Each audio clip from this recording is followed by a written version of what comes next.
Merci beaucoup pour l'invitation. Et après du sport, on va dormir un petit peu. Et on va voir qu'il y a pas mal de perspectives parce qu'on ne sait pas trop ce qu'on fait en dormant.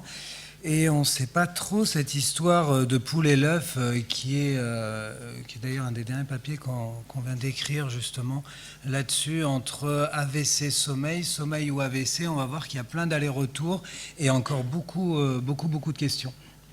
La première chose qui est assez connue, c'est qu'on a, d'un point de vue épidémiologique, deux problèmes. Le premier, vous le connaissez, c'est l'AVC, c'est gigantesque. Et en parallèle, une maladie mondiale également avec assez peu de répartition, on le verra sur les signes cliniques ou les morphotypes, assez peu de répartition géographique et les troubles du sommeil qu'on suppose être, c'est pour de l'épidémiologie, à peu près 80% d'apnée obstructive. Vous voyez que c'est 1 milliard de personnes et avec des sous-diagnostics majeurs. Vous voyez, en Europe, où on a des capacités de dépistage, je ne vous parle pas du reste du monde, il y a au moins 30 millions de personnes qui sont non dépistées vraisemblablement. Donc, le parallèle, ensuite... c'est assez récent, vous voyez un peu les synthèses sur le trouble du sommeil et facteurs de risque vasculaire. C'est vraiment ces 10 dernières années où on a progressé en médecine circadienne et où on a montré des liens beaucoup plus clairs.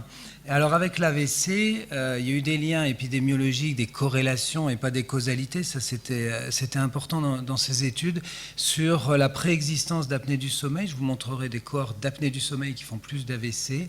Et puis les changements chez ces patients. Donc là, c'est issu de laboratoire du sommeil. On est dans une population pas d'AVC, des populations sommeil avec troubles du sommeil qu'on suit, et des modulations ou des modifications des troubles du sommeil, soit obstructif, on le verra que ça reste très obstructif, soit surajouté avec des troubles du sommeil central, des mouvements anormaux du sommeil, des parasomnies, etc. En tous les cas, l'AVC a une influence sur le sommeil et chez les patients qui ont un trouble du sommeil.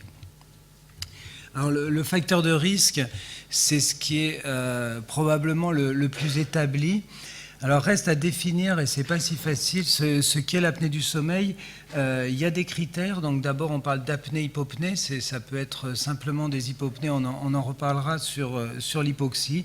Il y a des critères à peu près bien établis, et le critère dont je vous reparlerai beaucoup, qui va faire le syndrome d'apnée du sommeil léger, c'est les 5 apnées-hypopnées par heure. Et puis on va passer dans le sévère, quand je vous parlerai de sévère, c'est 20 apnées-hypopnées par heure. Donc c'est ça, et les symptômes, donc là on n'est pas dans l'AVC, on est dans le diagnostic population générale de l'apnée-hypopnée du sommeil. On retrouve des choses qui vont nous perturber après pour faire du dépistage post-AVC. C'est la somnolence diurne, les sensations de fatigue, les nicturies et des céphalées matinales, des céphalées de tension, des céphalées de fatigue. Chose qu'on va retrouver, je vous ai quasiment décrit un AVC chronique, et donc ça va beaucoup nous embêter dans le dépistage dont je vous reparlerai après en post-AVC. Donc c'est déstructurant, ça se rapproche un petit peu de ce qu'on disait tout à l'heure du handicap invisible. Donc la poule et l'œuf, là, est-ce que trouble du sommeil, est-ce que défaut de récupération, est-ce que séquelles d'AVC? Vous voyez des publis de ces dernières années encore pas très clairs. Alors le diagnostic, c'est de la polygraphie, soit à domicile, sur mouvement respiratoire, et puis on dépiste assez mal les hypopnées, mais facilement les apnées. Donc ça, c'est une sangle thoracique simple, ce qui peut se faire à domicile. Sinon, c'est la polysomnographie, donc là, avec tout un équipement, au mieux dans un laboratoire de sommeil. Et puis on va faire ce comptage d'être à moins de 5 apnées-hypopnées. Donc tout le monde peut faire un peu d'enflement et un peu d'hypopnée. Si on en fait moins de 5 par heure, c'est pas du tout un facteur de risque et c'est pas à prendre en charge. C'est à suivre éventuellement, mais on ne parlera pas de ça aujourd'hui. Et si on est supérieur à 5, on en estime la sévérité. Soit on est sur des types sévères, modérés ou très légers, avec la typologie, et ça c'est ce que permet le labo du sommeil, d'aller différencier l'apnée obstructive, surtout des apnées centrales en neurologie. Et les conséquences de déstructurer le sommeil, c'est pas seulement de ne pas respirer, ça va être de fragmenter le sommeil, c'est-à-dire que les cycles de sommeil sont liés vous connaissez ça, des micro-éveils. Donc si vous mettez, c'est à peu près une apnée-hypopnée sévère pour un micro-éveil. Si vous vous réveillez 20 fois en 1 heure, vous pouvez bien dormir 10 heures. Vous voyez que le cycle de sommeil, les cycles électrophysiologiques, et notamment de récupération du cerveau sain, alors surtout du cerveau avec lésion cérébrale, va être très mauvais et très fragmenté dans ces phénomènes de récupération nocturne. Il y a un effort respiratoire, on parlait de l'intensité de l'effort et d'activité physique. Voilà, on transforme un sommeil réparateur en un sommeil pratiquement sportif, peut-être pas sportif, mais en tous les cas avec des modifications des efforts respiratoires, et tout ça répété des centaines de fois sur une nuit. Donc on voit l'ambiance cardio-respiratoire et vasculaire que peut avoir cette déstructuration du sommeil. Les grosses cohortes sont sorties, là vous voyez, il y a maintenant une quinzaine d'années, c'était surtout ce New England de 2005. Voilà d'où était arrivé le seuil pour les AVC supérieur à 5 par heure d'apnée-hypopnée sur la survenue d'événements cérébrovasculaires et de décès. Vous voyez un risque multiplié presque par 2 dans cette population avec quelque chose qui est modéré. Il y a un groupe modéré, le 5 à 20, qui reste de l'apnée-hypopnée assez modéré et éventuellement assez asymptomatique.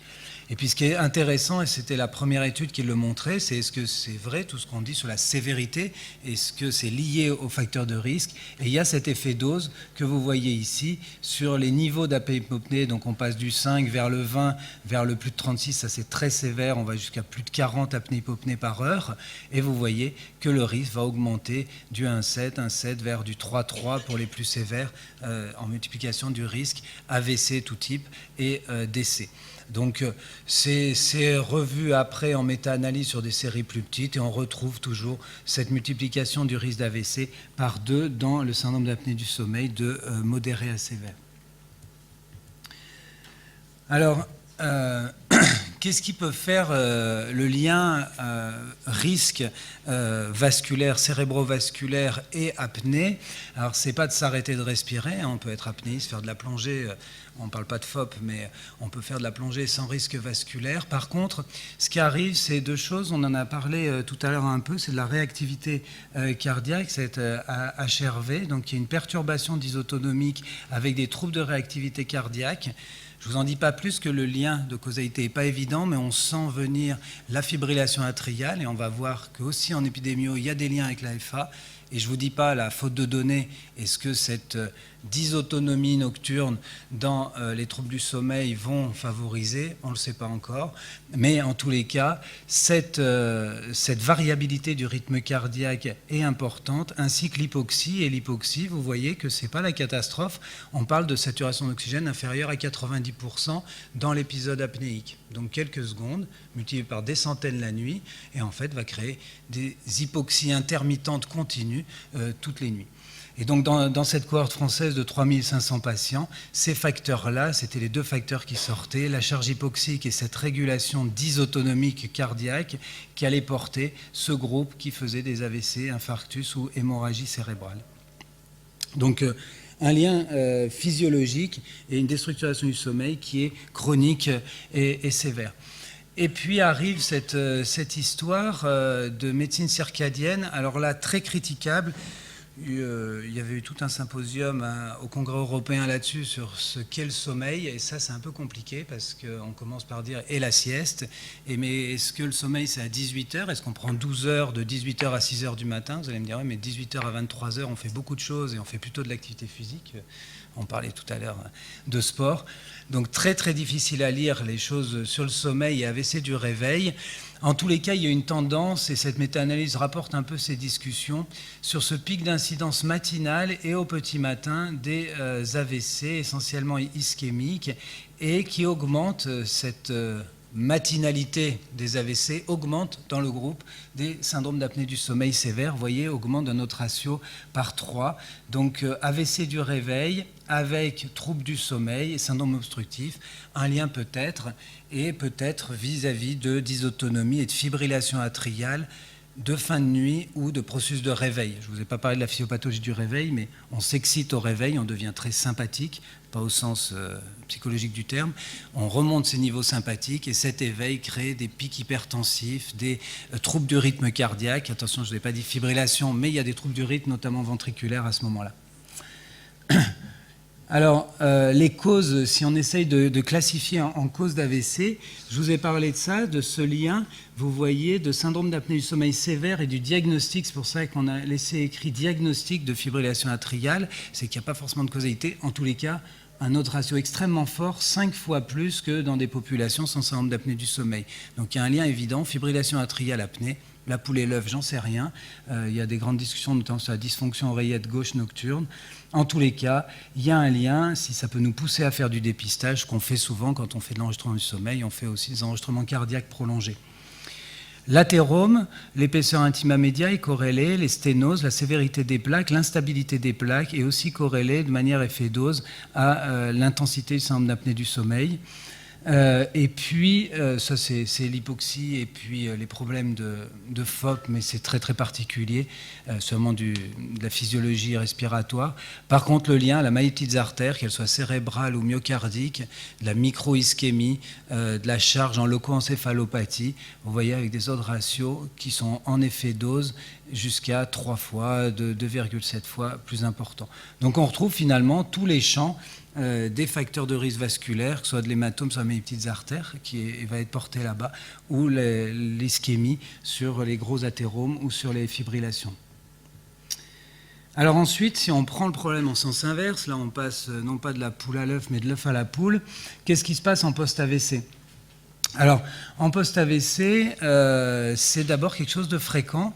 Vous montez, je vous avais parlé plutôt de 15% ou 20% de population. Là, on monte à 40% de cette population. Donc, en post-AVC, 40% des patients vont avoir de l'apnée du sommeil ou des troubles du sommeil.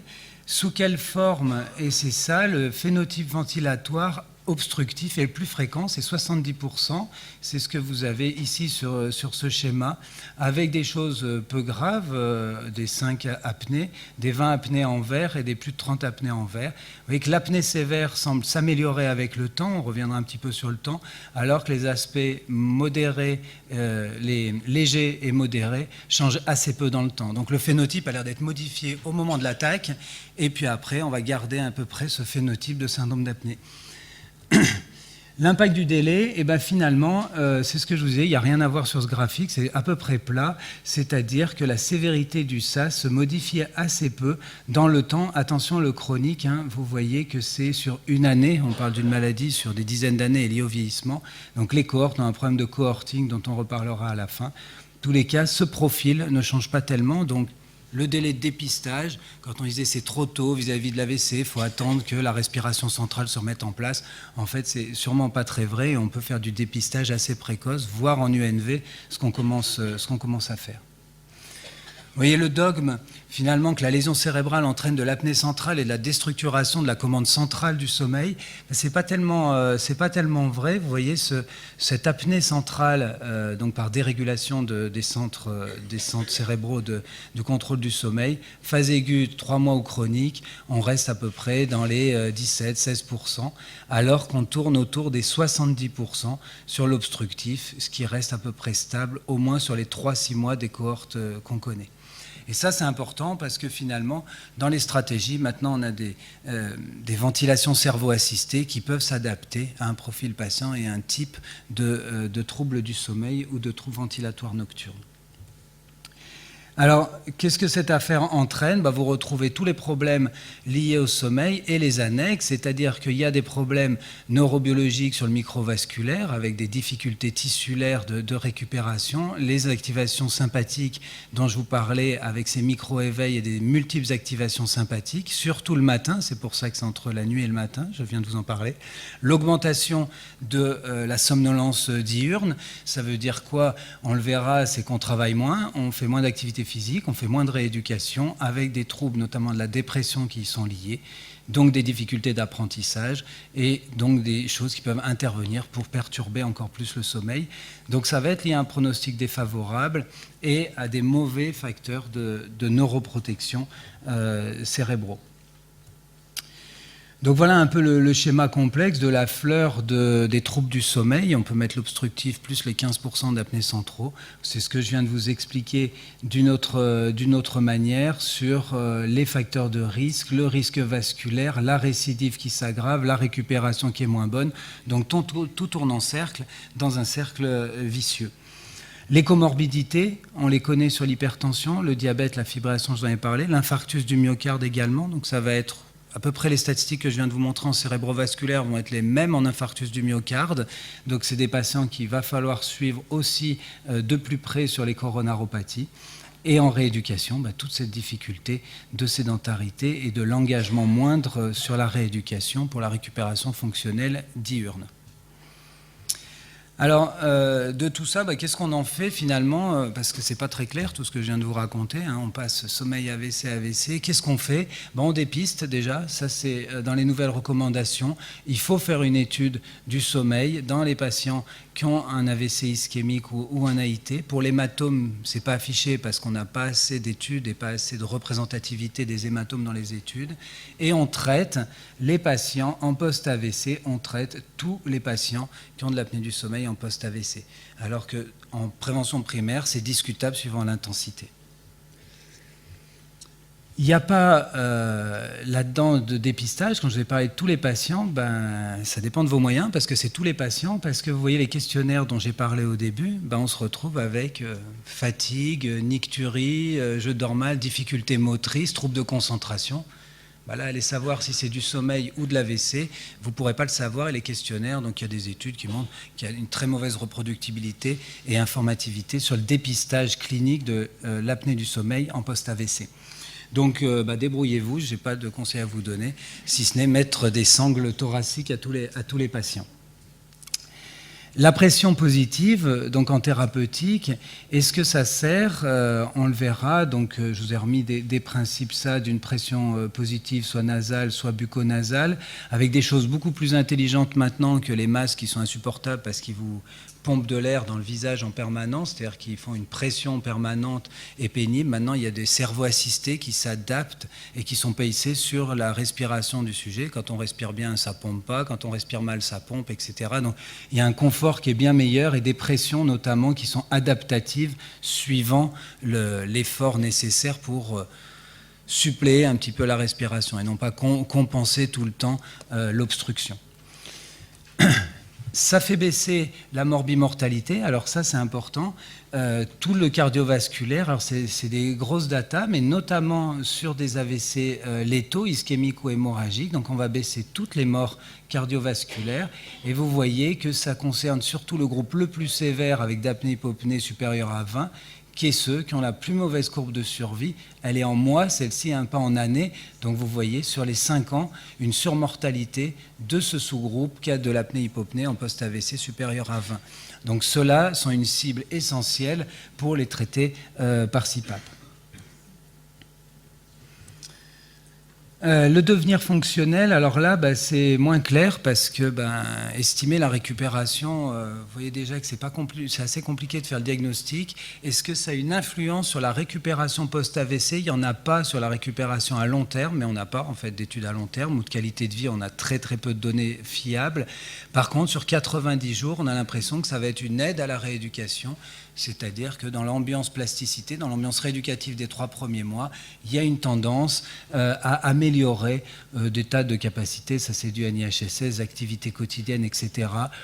Les données ne sont pas fabuleuses, pour être honnête, et surtout pas très chroniques. Donc on pense que ça peut servir. Quel type de ventilation, on ne le sait pas. Quel délai de ventilation assistée, on ne le sait pas.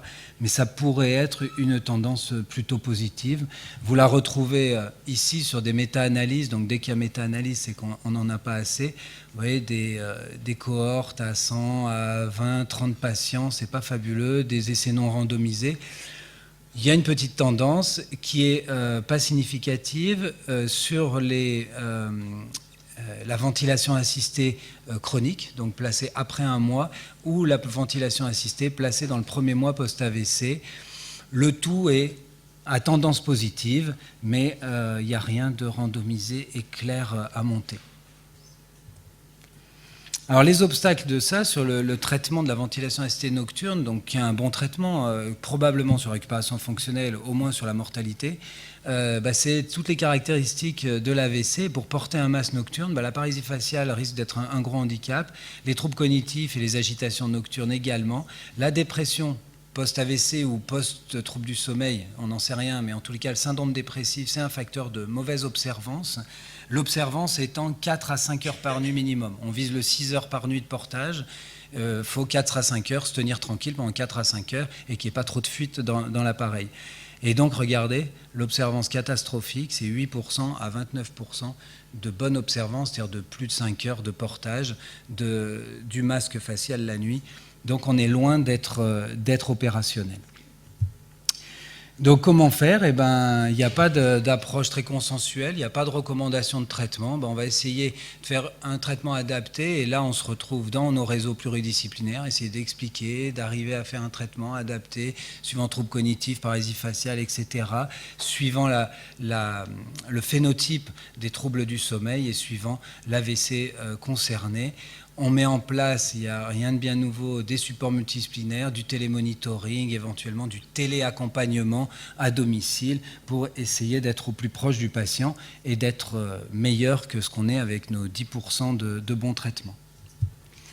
Voilà, donc en résumé, c'est bien un facteur de risque, ça c'est à peu près clair. Il faut le dépister et le traiter systématiquement, au moins pour la prévention secondaire, probablement pour la récupération fonctionnelle, ce qui est un peu moins clair, mais c'est probable. Le moment optimal, on n'en sait rien. Quelles sont les alternatives à la pression positive continue? On ne sait pas. Je ne vous ai pas parlé de chirurgie d'avancée mandibulaire ou de choses comme ça. Il n'y a aucune donnée en post-AVC. Et puis, bien sûr, la petite tonalité neurologique, c'est que ce n'est pas inintéressant quand même d'aller trouver les 15% de patients qui ont de l'apnée centrale, qui relèvent d'autres traitements, qui ont des mouvements périodiques des jambes sans repos, etc., où on peut avoir un apport en dépistant d'autres troubles du sommeil que l'obstructif. Voilà, ça c'est sous forme de schéma, un petit schéma synthétique sur la qualité de sommeil et ce cercle vicieux vu d'une autre manière. Et j'en profite pour remercier un peu tout le monde, notamment notre laboratoire du sommeil qui mène une cohorte Ascent qu'on essaye de développer maintenant avec Garches, justement ici, avec Montpellier, pour essayer de faire du cohorting, pour préciser tout ce que je vous ai présenté. Donc polysomnographie en post-AVC, suivi sur 5 années avec des consultations annuelles, et puis voir un petit peu la récupération neurologique et puis l'effet vasculaire des prises en charge. Je vous remercie.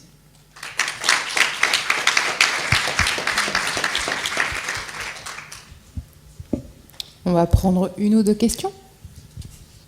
Moi, j'en avais une.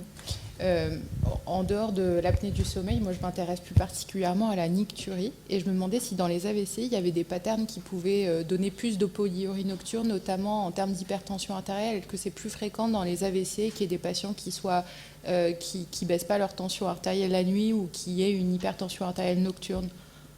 Les rapports à l'hypertension ou à la lésion cérébrale? Oui, c'est ça. Parce que, alors, de l'hypertension, non. Il n'y a pas de lien avec l'hypertension, parce qu'on s'intéressait à la dysautonomie, réactivité cardiaque. Est-ce qu'au moment où on est sympathique, trop orthosympathique, on a plus de nicturie, ça, ce n'était pas corrélé.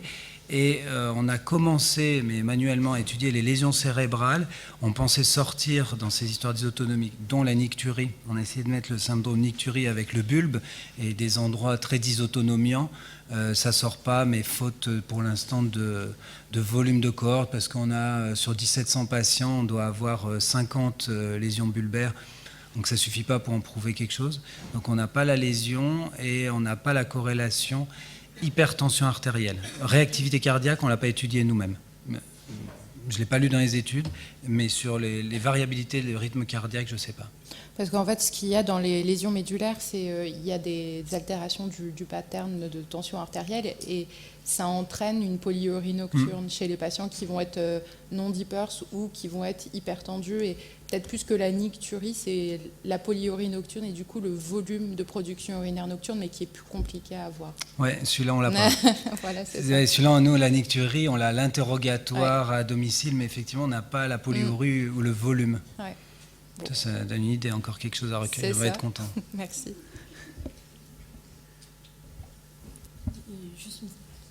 Une petite question pratique, puisque là vous signalez le haut échec, on va dire, des traitements par appareillage respiratoire. Est-ce que ça relève pas justement de ces populations qui ont des handicaps particuliers d'adapter l'introduction des traitements, même si traditionnellement, bon, chez les patients, on va dire sains, c'est des choses qu'on délègue souvent aux prestataires de domicile.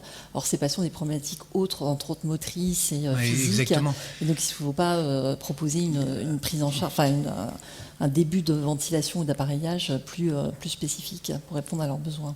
Oui, nous, alors on a une société qui est liée à notre laboratoire du sommeil qui intervient à domicile, ça marche encore plus mal.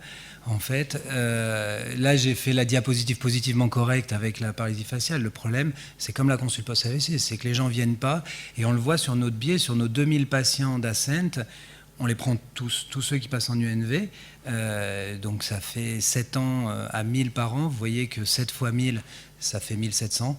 Donc c'est vraiment pas très bon. Donc on convoque tout le monde, il y a beaucoup d'absents et on a un IHSS moyen à 4 dans notre série de gens qui viennent au sommeil alors qu'on propose à tout le monde. Ça veut dire, ce que disait France Voyant tout à l'heure, c'est qu'il y a un problème de proximité et un problème effectivement de lourdeur, ils ont autre chose à faire, quoi. Et l'apnée du sommeil, en plus, comme c'est la nuit et qu'on s'en rend pas compte, on dit je verrai ça après la kiné, après le suivi, après la cognition, après la conduite automobile, après les activités physiques, et puis on le fait jamais, quoi. Non, il y a une grosse difficulté de réseau là. Un grand merci encore. Merci beaucoup.